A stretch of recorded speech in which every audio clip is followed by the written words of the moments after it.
Before I start, I'd like to make two comments. Firstly, this is the beginning of my research, so some of the links are tenuous and need further development. I look forward to your comments, suggestions, and questions later. And secondly, for ease, I'll use Samson when I'm talking about the character of Samson, Samson Agonistes when I'm talking about Milton's tragedy, and Samson, a poem, when I'm referring to Blake's poem from Poetical Sketches. So connections between the works of John Milton and William Blake have been discussed in detail by many writers, but they usually focus on the poetical works of Milton, Paradise Lost, Paradise Regained, whereas connections between Blake's works and the poetical prose tragedy drama Samson Agonistes are more sparse. Northrop Frye uses judges to back up claims about connections with other Miltonic pieces, stating that Samson is one of many biblical orcs. But as I'm going to argue, it's truly orc that is a type Samson. So I shall discuss different Blakean representations of Samson, visual and textual, before examining the portents of Samson, a poem in Poetical Sketches, and why both Orc and Albion are Blakean Samsons. So Albion Rose, or Glad Day, is connected to Samson Agonistes by a number of scholars because the lines written under the poem. Albion rose from where he laboured at the mill with slaves, giving himself for the nations he danced the dance of eternal death. These are clearly a version of a line of the line from Milton's tragedy, Eyeless in Gaza at the mill with slaves. But Albion Rose may be one of Blake's earliest personal artistic works, suggesting an early connection to Samson Agonistes, but these words were not added to the picture until about 1804, making the Albion Rose words instead perhaps the last textual connection to Samson Agonistes. There are some Samson Agonistes readings of Blake, I'm not going to say there aren't, such as Tannenbaum's one of Los Agonistes, which is on the slide. But Samson Agonistes remains the only large fictional piece by Milton that Blake never illustrated, and his lack of illustrations are one of the reasons why connections between Blake's works and Samson Agonistes have been few. But as Stephen Goldsmith states, the absence of direct visual representation by no means indicate that Milton's tragedy was unimportant to Blake, it indicates the opposite. So because of the importance found in these lack of direct visual representations with Samson Agonistes, we have to engage with Blake's other visual Samsons. So unfortunately, we don't have Samson bringing down the temple, but what we do have on the left is Samson breaking his bonds from the illustrations for the Bible. And when placed with the final watercolor for the illustrations for Jung's Night Thoughts, which is on the right, we can see that both have a Samson with their eyes open. Although Samson is not actually directly mentioned in Night Thoughts, the line, like him of Gaza in his wrath, plucking the pillars that support the world, is most definitely a Samson reference. So neither of these visual Samsons are illustrations of Samson Agonistes, as I've said, but as Goldsmith explains, the open eyes in both is very important because Blake's representation of an open-eyed Samson directly contradicts the biblical narrative and instead echoes Milton's description of Samson. You will also notice that both these Samsons are facing upwards, and I will return to this later. So textual links with Samson Agonistes are also important, and the first of Blake's is found in Poetical Sketches. Poetical Sketches allows us to see the influence on a young Blake, leading to what Robert Gleckner calls the Chattertonian Gwyn, King of Norway, the Ossianic prose poems, and the Miltonic Samson. Although Gleckner then continues that Samson, a poem, shows an abandonment of a moribund classicism and polytheism in favour of a vibrant Miltonic Hebraism, is so obvious as to require no comment. I fear that it needs a comment, or indeed more than one, to show how important it is. So this can be done through Margaret Lowry, who in an earlier book stated that in certain details, Blake remembered Milton's version of Samson Agonistes rather than the biblical one. Blake forged his own poem anew, and if at one time it is the Bible and at another Milton's poem that is visual, it's only because it only shows the metal from which he wrought. They are not yet amalgam. But why is Poetical Sketches so important when discussing Samson Agonistes? Because, as Lowry states, Blake followed the spelling of Milton rather than the biblical spellings Delilah and Manoah. So from now on, when I talk about Samson, a poem, I shall use Delilah, which just helps us to work against it. So the Delilah and Manoah do not have the H in Blake's Samson, a poem. So most commentaries on the importance of Blake's earliest work are found outside of poetical scholarship, as you can see with David Bindman, who looks at Blake as an artist, and Diane Pixitio, and I apologise, that is not how you pronounce her name, who discusses Blake and drama. But what we see is predominantly it appears as if Poetical Sketches can be seen as a way of understanding Blake's later mixture of visual and textual art. But Poetical Sketches deserves a bigger role in Blakean scholarship than it has been given. In literary terms, it's Fry that states this importance when he says that, though not in the canon, Poetical Sketches is of the highest importance to us, showing that Blake is organically part of his literary age. So it appears that these early poems are overlooked precisely because they are not in the canon and are therefore juvenilia.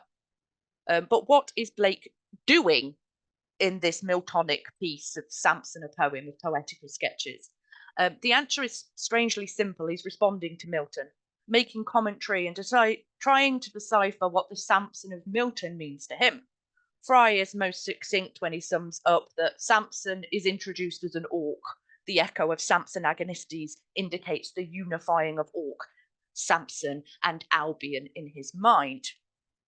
But Blake does more than simply fill the biblical and Miltonic narrative gaps in Samson, a poem. He makes the whole piece subversive in what Gleckner calls the accepted typological guise of the birth of Christ, in which Samson's birth and prophesied destiny are played against one another. Blake makes this link between the two prophesied biblical births explicitly clear when he has his angel, called Samson's mother, highly favoured. A direct and obviously transparent reference to Gabriel's annunciation to Mary, mother of Christ, in Luke 1:18, "Hail, thou art highly favoured." Blake's Samson is not Christ, but rather a darker, fallen, or even rebellious version, a hero of human standards who is physically powerful, or as he is called, the strongest of the children of men. So even Delilah in Samson, a poem, finds in him a godlike strength, asking, "Who says that thou was born of mortal kind?"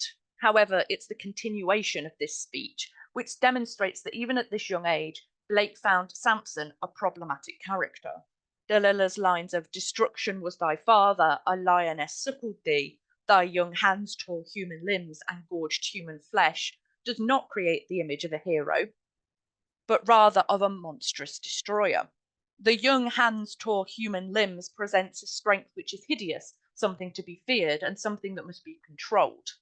Blake portrays a Delilah who is seeking to destroy an evil that killed without mercy, that has gorged human flesh with their bare hands. The use of human flesh here places Samson as being more than human, but also suggests like a cannibalistic, dirty feasting, a direct contrast to the unclean things that Samson must not eat as a Nazarite, as shown in the Book of Judges.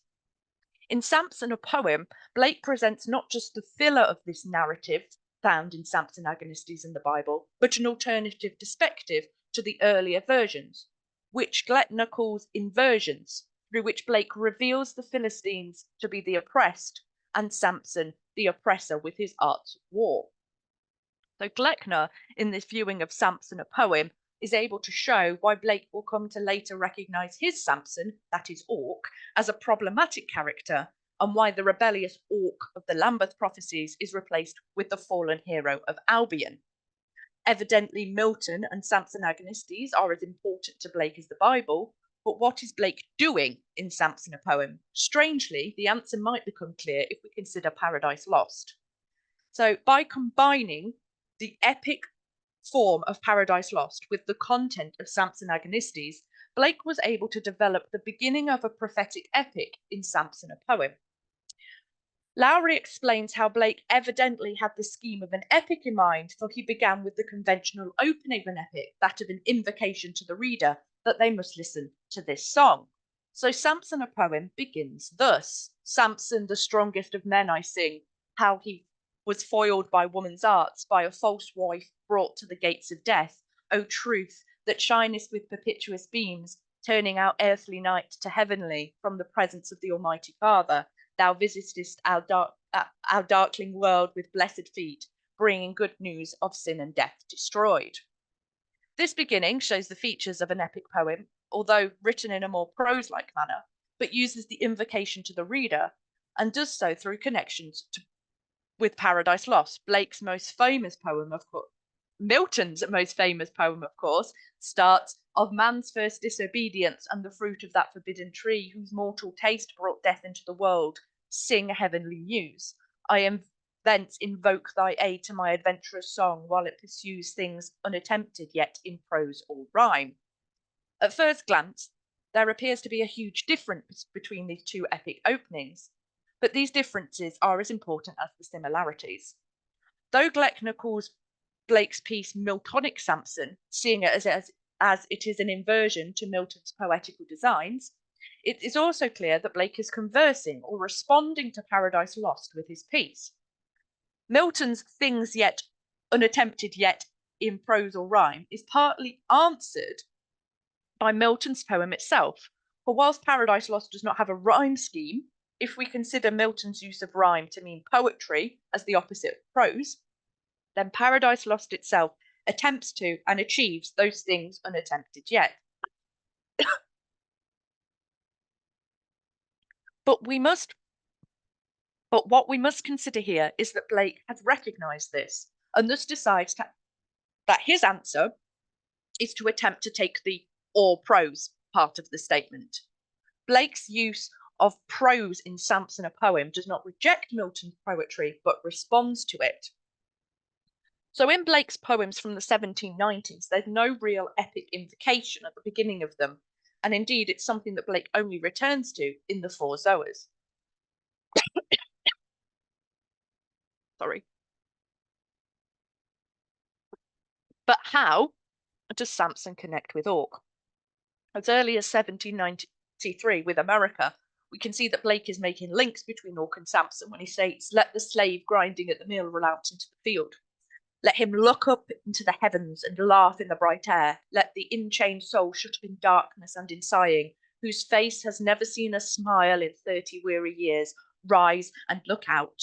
His chains are loose, his dungeon doors are open." The imagery of being bound and imprisoned alone would not make a clear Samson connection with America, but the slave grinding at the mill is a direct reversal of the quotation from Samson Agonistes that Blake uses on the Albion Rose picture, eyeless in Gaza with the mill at the mill with slaves. In fact, throughout Blake's poetry, 5 of the references to slaves include a link to mills. But we can actually take this reading even further.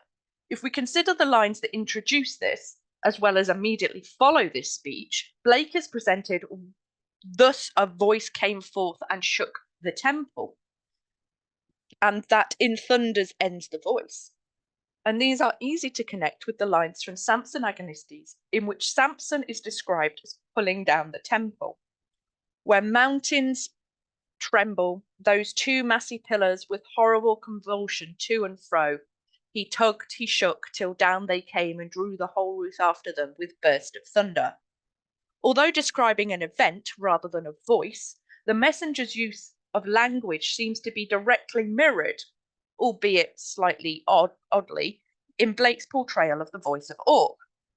Both use shook and thunder, and whilst that does not automatically suggest a connection between Orc's poem of America and Samson Agonistes, the fact that such descriptions come out before and after a speech in which Orc nearly quotes Milton's play could be seen as more than circumspect coincidence.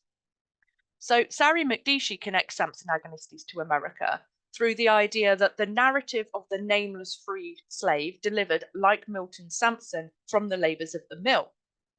But what Makdisi does not consider here is that these lines from America come from a speech by Orc, therefore connecting to that character and not just to the poem's narrative, and not just the poem's narrative or plot to Milton's text.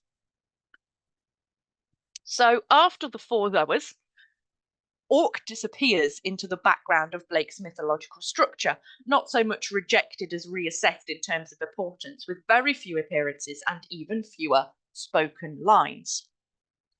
So in the 4 Zoas Night the 7th, or more correctly 7a and 7b, 7a shows the confrontation between Orc and Urizen, but it is 7b in which we can clearly see how Blake's ideas about the connection between Samson and Orc, both as vicious destroyers, comes to a violent and brutal culmination. But to do this, we have to return to Samson, a poem. In this, we see a Samson foiled by woman's arts and brought to the gates of death, and this is mirrored in Night 7b, where Orc is tempted not by Urizen, but by the shadowy female who works for Urizen. Both works show the strong character tempted by woman's arts, through which they ultimately bring about their own destruction. It would be easy to make claims about the comparisons between Night 7b and Paradise Lost, where the shadowy female is a version of Vela, sometimes regarded as Blake's Eve character, whilst comparisons between Samson, a poem, and Paradise Lost would also suggest a typological link.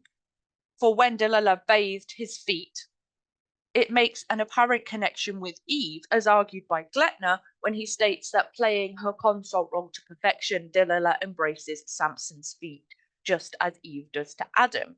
However, we need to make the connections between Samson, a poem, and the 4 Zoas, because they're more important here than any connections to Milton. For they show not only the development of Blake's ideas regarding the character of Samson, but also the way in which he comes to relegate Orc. So beyond the obvious connections between the bound Samson and the bound Orc, the importance of Night 7b can be further extended through Glettner's analysis of Samson, a poem, as an inversion, by portraying Samson as a sinner and an agent of death rather than of salvation or deliverance. Samson the oppressor with his arts of war. If we return to the idea that Blake portrays a monstrous Samson, one who tore human limbs and gorged human flesh, we, like Glettner, can see an inversion of the biblical and Miltonic portrayal of Samson as hero and redeemer. Blake presents a Samson through the voice of Delilah, who is monstrous, inhuman, and beyond control. Blake gives Delilah a reason for using her woman's arts, through which she is able, eventually, to uncover Samson's weakness and have him bound. By comparison, the Orc of Night 7b is already bound by Loss's chain of jealousy, when the nameless shadowy vortex comes to tempt him. The nameless shadowy vortex stood before the face of Orc. The shadow reared her dismal head over the flaming youth, so Orc rolled round his clouds upon the deeps of dark Orthona, knowing the arts of Urizen were pity and meek affection. Although Orc is already bound, it is not freedom with which he is being tempted, but rather a new prison within the world of Urizen. And just as with Samson, in Samson Agonistes, he succumbs to this temptation. I will return to this point later in a more rounded way. But what connects this scene so nicely with Samson, a poem, is that once Orc breaks his physical chains, he overpowers these women's arts in what Hobson calls the rape episode. Hobson suggests that this episode happens once in Night 7a and again in 7b, both after Orc breaks his chains.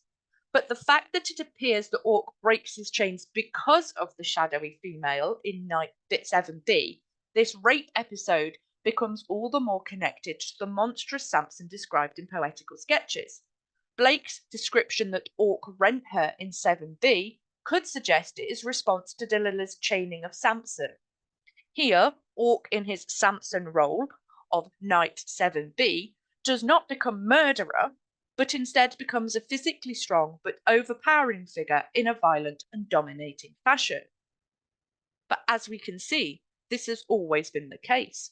As Julia M. Wright states about Orc in America, he stands as a reminder that to engage in the struggle for power is to be contaminated by the means of that struggle. So even when he breaks his chains, Orc is described as inhuman or less than human. The hairy shoulders rend the links, free are the wrists of fire. Although fire is often associated with Orc, here the wrists of fire present both an image of Orc being shackled, but also seem to make reference to the thy young hands tore human limbs, for Orc is always a youth.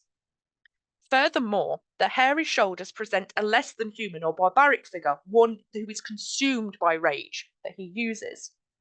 But this reading of hairy could be another connection between Orc and Samson, for hair itself is almost synonymous with the story of Samson. It is through the cutting of Samson's hair that he is subdued and bound.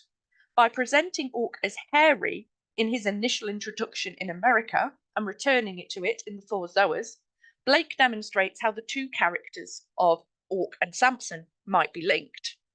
This, when regarded alongside the ongoing bondage of both Orc and Samson, creates a stronger consideration of this link. The fact that Orc is hairy when he rends the links of his bondage, ultimately suggesting that maybe, like Samson, his strength might be connected with his hair. Here, we return to the important point that Orc recognises in Knight 7b that the female is working with the arts of Urizen. He's aware of her deception, and yet he still succumbs to it. Likewise, Samson in Poetical Sketches is distrustful of Delilah, for the unnamed narrator uses phrases such as false wife, false tears, and beauteous suppliant in which to describe. However, what is more important is that Orc in the Four Zoas, unlike Samson in Samson Agonistes, is unaware that it is Urizen or Satan that is behind his temptation. I'm not going to expand on that point here, it would be a whole other talk.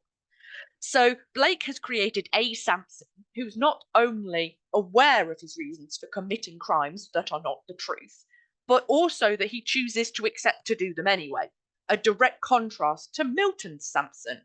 So the relegation of Orc as a main character within the art of Blake's mythological world is something that we can connect with Blake's changing view of Milton and Milton's works.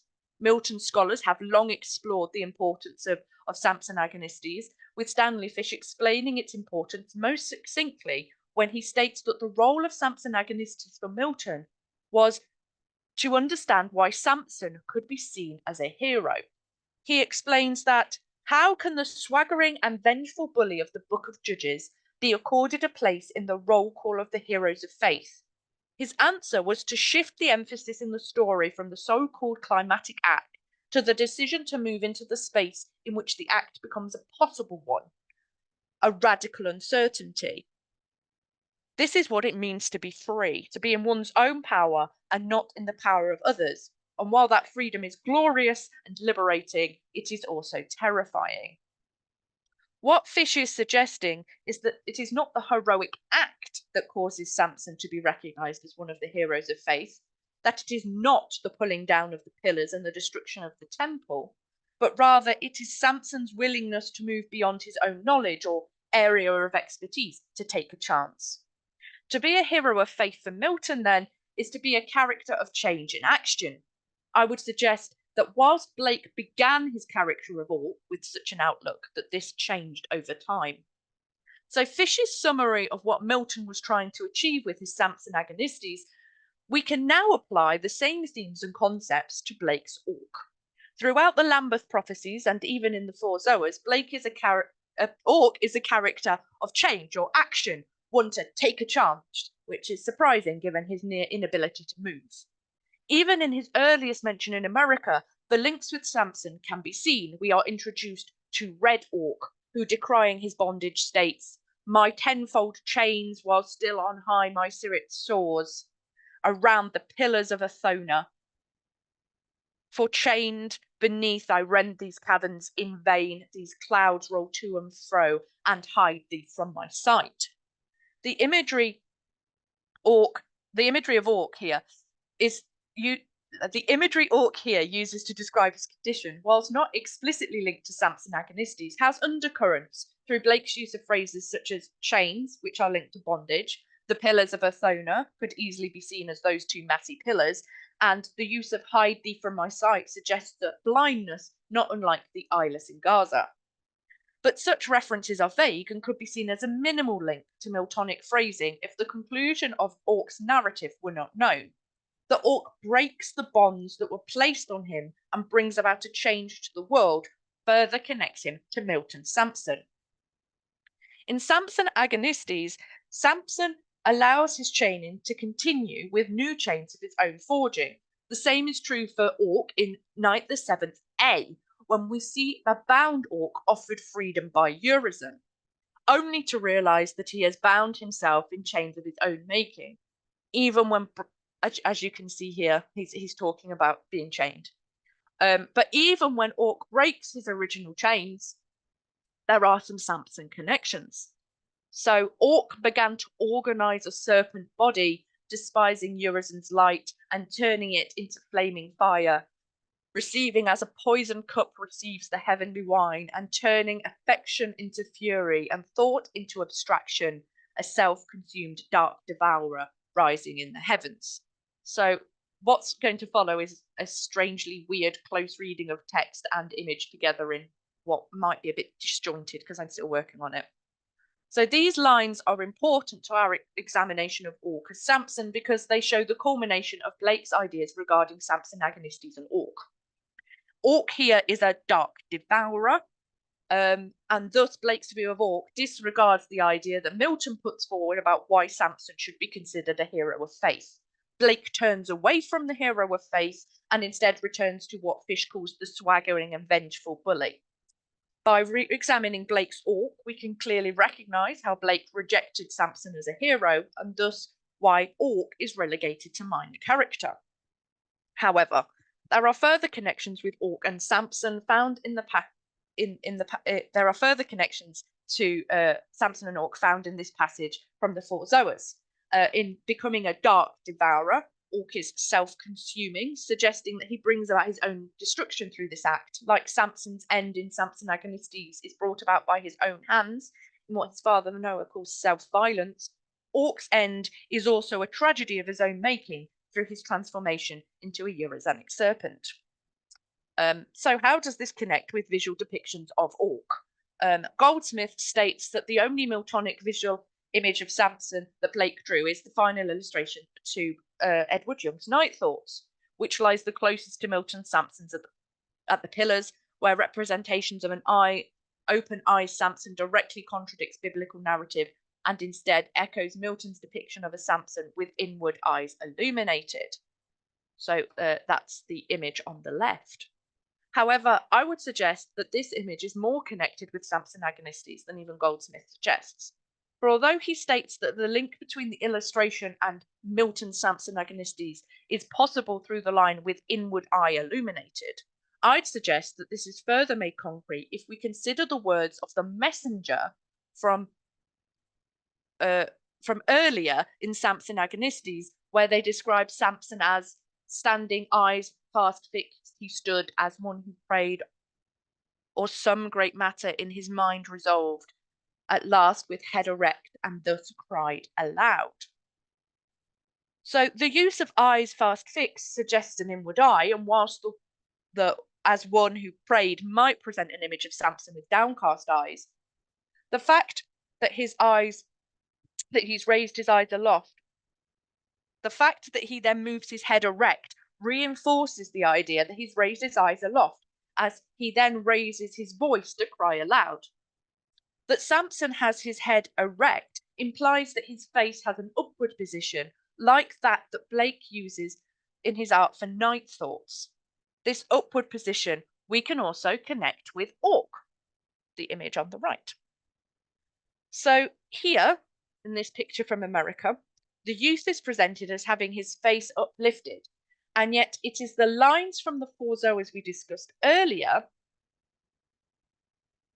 that we can see the Orcian connection most clearly regarding body position. So here we go. In Samson Agonistes, it's only after Samson has decided on his final act, that of bringing down the temple, that he raises his head erect, a move of determination rather than defiance. The same is true of Orc when he is rising to the heavens. Orc may be a dark devourer here, but his body, serpent though it may be, is also rising upward. So when Blake relegated Orc to a minor character, he needed someone new to fill this missing place. In Albion, Blake can examine his changed view of Samson, no longer seeing him as a hero, but as a fallen man or the eternal man. In the Four Zoas, Blake realizes that his view on Samson has changed, that of Samson Agonistes and the character Samson. And in doing so, Blake recognizes that Orc no longer fulfills this changed role and has Albion take the part. When Albion rises from sleep in Night the Ninth, his words are not that of a hero, nor do they call for peace and redemption. This is an Albion of war, a fallen hero. His words are those of violence and horror, describing this sound of rage of men drinking each other's blood, drunk with the smoking gore and red not with the nourishing wine. Interestingly, Albion is never called Albion in Night the Ninth. He is the eternal man, the one man. So Orc is Blake's first representation of a Samson in his mythology, or Samson is a representation of Blake's idea of Orc. I'm not going to go further with that. We won't confuse everybody. But Samson was a problematic character for Blake throughout his life, as shown through his description of him early as one who tore human limbs and gorged human flesh. We can see the change of Blake's view of Samson through the relegation of Orc to minor character after the Four Zoas, and instead we see the rise of Albion as Blake re-examines what Samson represents to him and how he engages with that. Thank you.